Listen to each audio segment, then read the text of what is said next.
जी भाई लोग, अस्सलाम वालेकुम, आदाब, नमस्कार। कैसे हैं आप सब लोग? 2018 की ये सबसे हॉट टॉपिक इस वक्त है।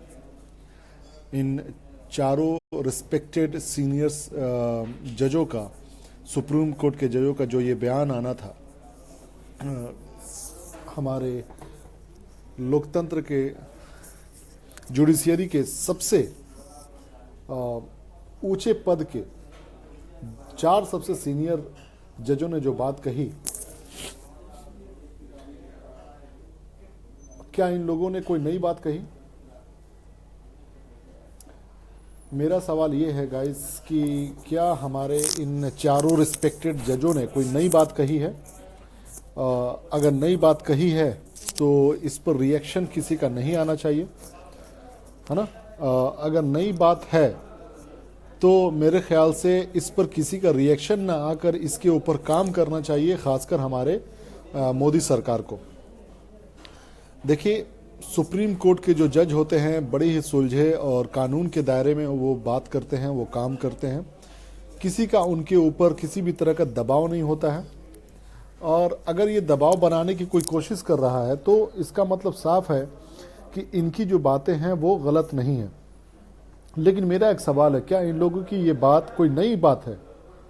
मेरा ये मानना है, मेरा ये अपना पर्सनल व्यू है कि इन जजों ने उस छिपे हुए मुद्दे को, उस छुपे हुए एजेंडा को इन्होंने उजागर किया है।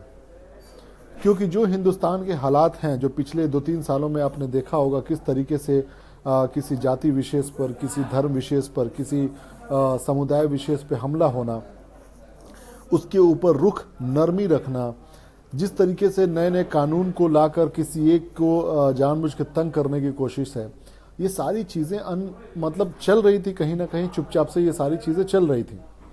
लेकिन इस चीज़ को सुप्रीम कोर्ट के इन चारों जजों ने उजागर कर दिया है कि जो चीज़ें चुपचाप से चल रही हैं वो खुलकर हिंदुस्तान की जनता के सामने आ जाना चाहिए। और यही बयान भी था उनका कि जो अलोकतांत्रिक चीज़ें करने की कोशिश हो रही हैं, जो संविधान में और हमारे लोकतंत्र में लोगों के जो फैसले का काम हमारे सुप्रीम कोर्ट करती है, उनके ऊपर किसी तरह का दबाव बनाने की जो कोशिश हो रही है वो अब नहीं होना चाहिए। और अगर हो रहा है तो इसके जनता फैसला करेगी। यही इनकी ज़बान थी कि जनता के सामने हम लोगों ने रख दिया है बात को। अब जनता फैसला करेगी कि इसके बारे में क्या उनका सोचना है, क्या उनका मानना है। तो जो चीज़ें चुपचाप से चल रही थी, जो चीज़ें जो इन सरकार की अंदरूनी एजेंडा था, आपने यूपी में देखा होगा आजकल के कुछ मैटर्स हुए थे जिसमें एक ही साथ 6 या 7 डीएम का तबादला कर दिया गया था, और हेडिंग भी यही था कि आरएसएस वालों का उनसे मनमुटाव था, इस डीएम से मनमुटाव था। और ये पता चला कि योगी आदित्यनाथ ने उस पूरे डीएम का तबादला कर दिया उनकी जगहों से।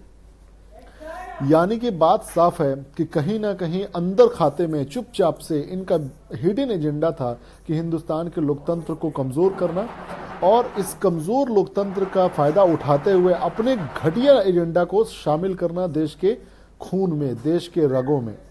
और इसकी भनक जो थी हमारे देश के सबसे सर्वोच्च न्यायालय के उन सुप्रीम कोर्ट के जजों को लग चुका था, जिसका उन्होंने खुलासा किया। उन्हें ये कोई नई बात नहीं थी कि आपके सामने एक नई बात उन्होंने रख दी कि भैया देखो लोकतंत्र को खतरे में डाला जा रहा है, अब आप लोगों को कुछ करना पड़ेगा। नहीं, ये बातें उनके उस कार्यवाही में, उस काम में, उस जो भी उनका जुडिशियली काम होता है, उनका जांच करना होता है, गवाह को सुनना होता है, चीज़ों को पढ़ना होता है, उस पर रिसर्च करना होता है, ये उनको ये सारी चीज़ें भनक लग रही थी उन सारे प्रोसेस के थ्रू। लेकिन उनको लगा कि यार आखिर इस चीज़ के बारे में बात कैसे हो, क्योंकि खुले में तो कोई काम नहीं हो रहा। चुपचाप से ये हिडन एजेंडा के तहत एक घटिया सी नीति चलाने की कोशिश हो रही है, इसको उजागर करना पड़ेगा। तो इन चारों जजों ने सबके सामने एक ब्लैक एंड व्हाइट चीज को सामने रख दिया। अब आप या तो ब्लैक चूज कीजिए या व्हाइट चूज कीजिए। यानी उन फोर्सेस को जो एंटी लोकतांत्रिक हैं, जो एंटी डेमोक्रेसिक हैं, उनको आप चूज कीजिए या उसको चूज कीजिए जो इसके पक्ष में है। यानी कि लोकतंत्र को जो मजबूत बनाने की संस्था है, जो चीज़ें हैं, जो हमारी फंडामेंटल राइट्स हैं, जो हमारे लोकतंत्र को मजबूत करती हैं, या तो आप उसको सेलेक्ट कीजिए यानी कि वाइट, या फिर उन चीज़ों को, उन फोर्सेस को, उन संगठनों को आप इलेक्ट करने की कोशिश कीजिए जो हमारे लोकतंत्र को कमज़ोर कर रहे हैं। ये चीज़ें हमारे सामने इन लोकतंत्र के जो संरक्षक कह सकते हैं हमारे सुप्रीम कोर्ट के 4 जजों ने, वो आपके सामने अब रख दिया है ब्लैक एंड वाइट करके। कोई ग्रे मामला नहीं है, मिला जुला। बहुत लोग बात करते हैं कि यार ये कांग्रेस की सरकार ने ये बर्बाद कर दिया, ये बीजेपी की सरकार ने ये बर्बाद कर दिया।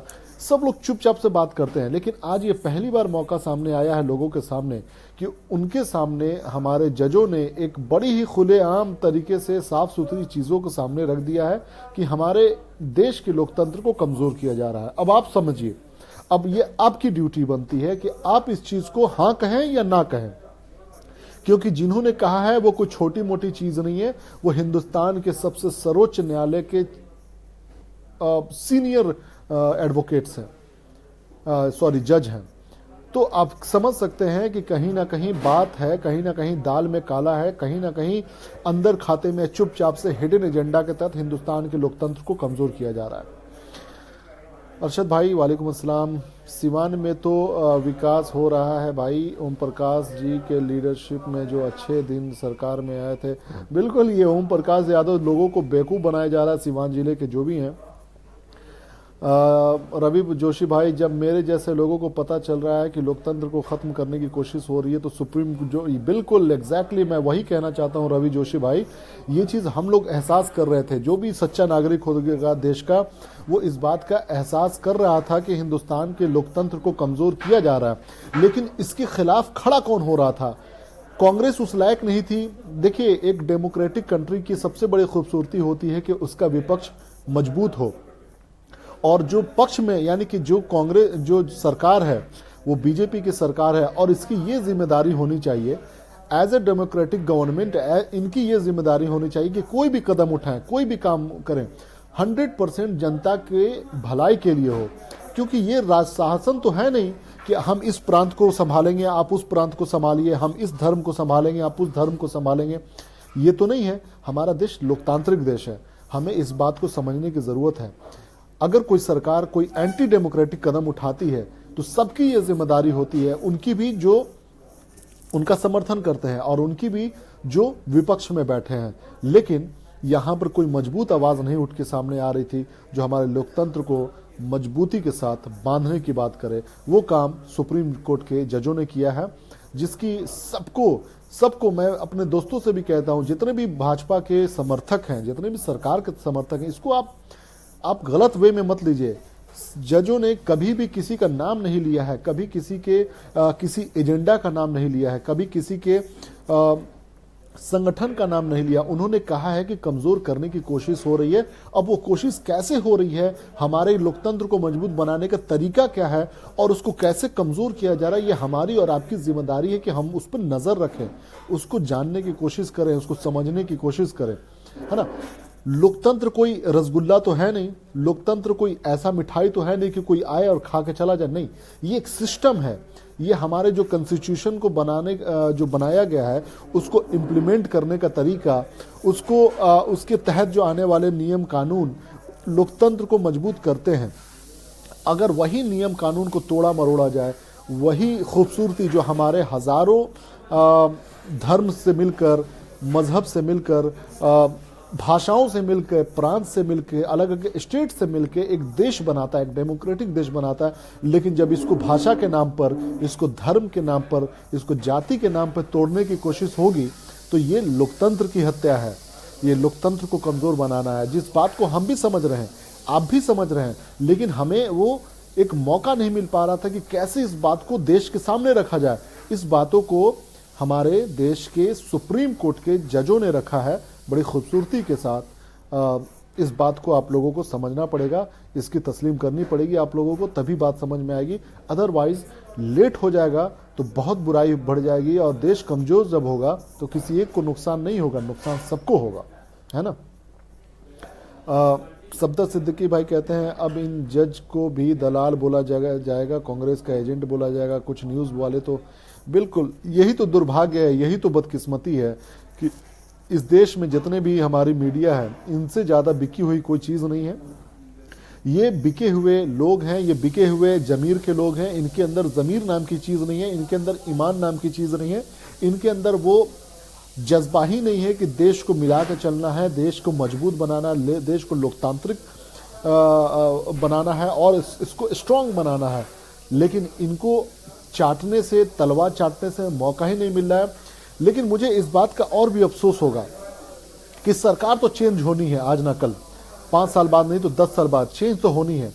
लेकिन जो अगली सरकार आएगी, वो जितने भी अभी ये षड्यंत्रकारी हैं, जितने भी ये घटिया लोग हैं, जितने भी ये बुराई फैलाने वाले लोग हैं, इसके खिलाफ कोई एक्शन नहीं होगा। आप देख लीजिएगा, अगर इसकी कोई गारंटी देता है, जैसे कि मोदी सरकार जब आए थे तो वाड्रा का नाम लेते थे, वाड्रा को इतना जमीन दे दिया, उतना आते के साथ क्लीन चिट। 2G घोटाला के मामले में इतनी बात होती थी, आते के साथ क्लीन चिट। ठीक है, कोई बात भी नहीं करता। अब ये जो आपसी मोहब्बत